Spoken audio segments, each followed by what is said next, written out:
সপ্তাহের শুরুতেই নদীর ধারে অজ্ঞাত পরিচয়ে এক যুবকের রক্তাক্ত দেহ উদ্ধারের ঘটনায় চাঞ্চল্য ছড়িয়েছে।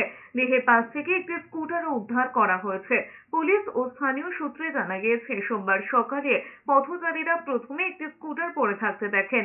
তখনও তারা দেহ দেখতে পাননি। পরে তারা দেহ দেখতে পান রাস্তার ধারে পড়ে রয়েছে। খবর দেওয়া হয় থানায়। আনন্দপুর থানার পুলিশ গিয়ে দেহ উদ্ধার করে ময়না তদন্তের জন্য পাঠিয়েছে। কি কারণে এই যুবকের মৃত্যু হলো তা খতিয়ে দেখছে পুলিশ। দুর্ঘটনার সম্ভাবনাও উড়িয়ে দেওয়া হচ্ছে না।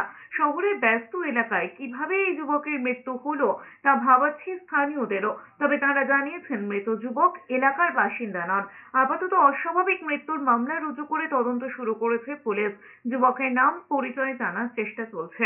ময়না তদন্তের রিপোর্ট হাতে পেলেই মৃত্যুর কারণ জানা যাবে বলে মনে করছে পুলিশ।